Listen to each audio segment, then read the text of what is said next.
Like you heard in the video yesterday, all narcissists lie, and they lie consistently, and you see this over and over to avoid shame, to avoid accountability, to avoid guilt, just to avoid because it's been a habit for such a long period of time. But oftentimes there's also specific lies that are very specific to that person. I'm not using this as a blanket statement of all narcissists say these specific lies. I'm just saying this is what the lies have been in my life. It wasn't just a piece that I was lying to everybody else, but the biggest piece of it was that I was lying to myself. I was not willing to believe the mask that I'd created. I was not willing to believe the incongruency of who I was. I was not willing to believe what was actually inside, but instead I was running from the reality of who I actually was, the reality of how I was showing up.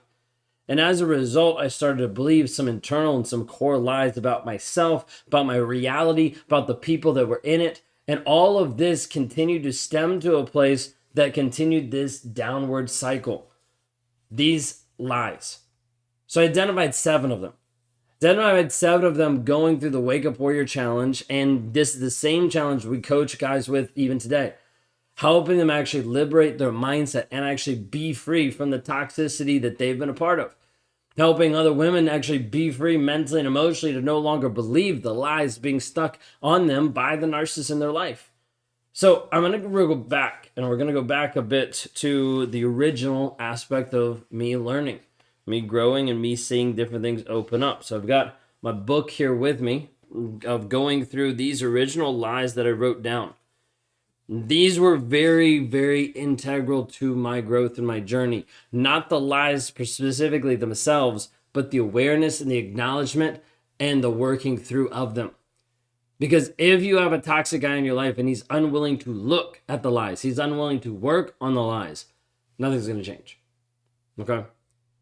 These lies are specific to me, what I believe. These are not just generic ones for everybody. Lie number 1. I can do this on my own. This is a piece that turned everything that I did into pride, into a piece of being like, I'm good enough, I'm better, I'm the best at what I do, so therefore I can do whatever I want. Like this came into a place of like being very self-centered. Like me not caring about anyone else, but just focused on just me. What this did in reality, underneath the surface, like even spiritually, is I took the place of God.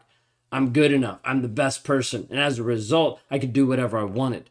Simply because I can do this on my own. That was one of the lies that came through. This meant I didn't have to open up to my wife. This meant I didn't have to actually show up in the relationship. I could just go through life just doing it on my own. I would push people away. I wouldn't invest in other people simply because I can do it on my own. This was one of the lies that I thought. In reality, I was just isolating myself and furthering dropping down into the pit of my own frustration, confusion, shame, and guilt. And as a result, nothing was actually changing. That was lie number 1. Lie number 2, I am a good person. Apart from God's grace, I'm not. I'm just a sinner. But I want to say I'm a good person, that I'm good enough, that I don't need other people in my life, that I don't need exercise, that I don't need God, that I don't need my wife, that I don't need anyone else. And what it ended up doing is replacing God, saying, hey, you don't actually matter in my life. Instead, I matter more. I'm the all-sufficient one. Therefore, you don't even account for anything that's happened in my life. Everything that Kayla did was always wrong. I was always right. I'm the good person. You're the bad person. I'm the one that actually is doing this, that's making a living for a family, that's showing up. You're not. All of this projection kept happening. That was lie number 2. Lie number 3. This one's interesting for some people. I deserve happiness. In reality, if we look at who I am and how I'm on this earth, I don't deserve happiness based on what I've done. I deserve death. But God saved me. And inside of this, I took advantage of other people. I took advantage of other people's bodies, took advantage of other people's mental and emotional state, took advantage. Because I'm like, I deserve this. There was an entitlement piece. It wasn't just like, hey, you should be happy. No, I was like, no, this is mine. I get what I want. So in this piece of deserving happiness, I was entitled to what I wanted, no matter what God said. Like void of God, I was like, hey, I can do whatever I want. So that means anything's on the table. And that's lie number 3. And as a result, I sought happiness elsewhere. Anywhere I wanted. If I didn't get it from my wife, I found it from someone else. Okay, we can just cycle through. We'll just go to the next person. I deserve happiness. Number 4, the fourth lie. God is not good enough for me. This brought in a piece of doubt and fear, making myself higher than God, saying, well, I'm better than him, and also lowering God to a different status, saying, hey, you don't really count. You don't really do what I want you to do. And God, you're not going to satisfy me. You're not going to satisfy my emotional, my logical, my sexual needs. So therefore, I'm going to go find someone else. I'm going to go do what I want to do because you're not good enough for me. If he isn't enough, then what's the point? Like, if he's not enough for me, then what's the point? I can just do right or wrong. It doesn't really matter. Because if he's not going to make me feel better, then who cares? This is the lie that I was believing. Nothing's good enough. Kayla would never be good enough. So, as a result, let's just move on. And so I did. To person, to person, to person. That was lie number 4. Lie number 5. I am committed to Kayla. You probably find that lie ironic, but that was one of the lies that was running through my head. Telling myself that I was committed to her, even with all the facts showing the exact same opposite. Telling myself that I committed and I care about her and I love her, when in reality I didn't by any of my actions at all. It was all a facade. It was all something I was telling myself so I could tell others and actually believe it. But in reality, I wasn't. I was lying to her. I was lying to myself. There was other affairs. There's porn. There's masturbation. There was all these different things that were going on that was not focused on actual love or actual care. I was thinking it was okay to love God and cheat on Kayla. I was telling myself that I loved God and cheating on Kayla at the same time. Like complete, more lies, more fabrication. There's a piece where I was giving her false hope.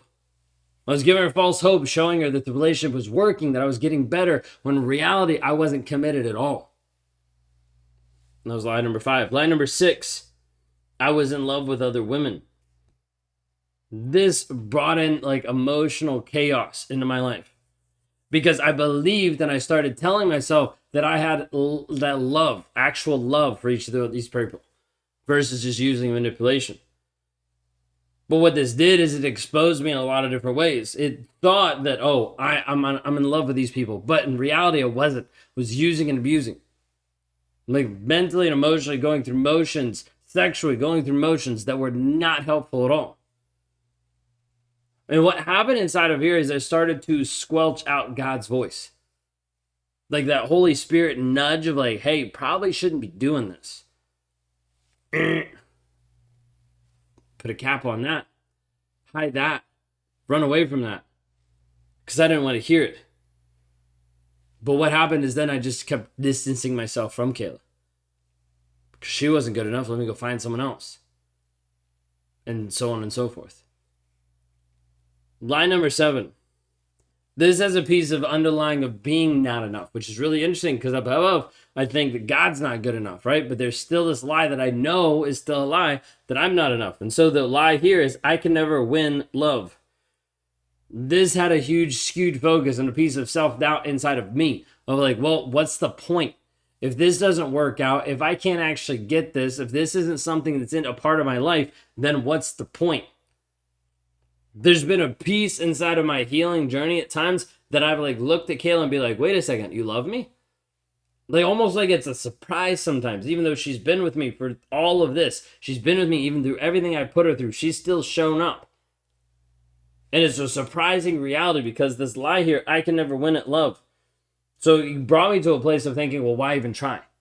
There's no point in actually trying. If I can't win love, then there's no point in trying. Just forget it. I'll just do whatever I want to do. If God doesn't love me, then why should I even try? Why should I even care? Why should I even focus on it? These are 7 lies that I had to admit to myself. Very core and integral lies at the very beginning of my awareness journey. Since then, I've discovered way more than 7. Because we all have lies in our life. We all have something we're believing in the moment that's not actually true. Believing in the moment that's making us feel better about ourselves. And oftentimes that's the thing that keeps you doing the thing you don't want to do. The lie right now is keeping you inside of the toxic relationship because you want to believe so bad you're willing to sacrifice your facts. You're willing to sacrifice your current reality to believe something that's not true.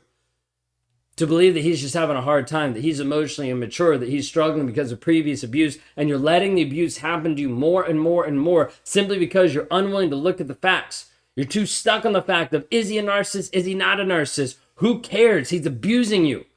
And you keep looking for a label, trying to think that it will liberate you, when in reality, it's only keeping you further imprisoned. Because it's keeping you stuck to a toxic guy. What's the lie that you're believing today? If you don't take a look at your life to really understand and really acknowledge that you are telling yourself lies every single day, and everybody does. There's not a person on this planet that doesn't lie to themselves. But the reality is, how are you going to pursue honesty? How are you going to pursue authenticity? How are you going to pursue you actually showing up true to you versus the lie that you believe? In this moment right now, you might be believing a lie that you're ignoring, that you're running away from, and that is the piece that's actually holding the key to you getting out of this prison cell. If you want help finding this and actually liberating yourself from a toxic relationship, please reach out. Mentally, emotionally, physically, you're stuck, please reach out. Go to rawmotivations.com today and let's talk.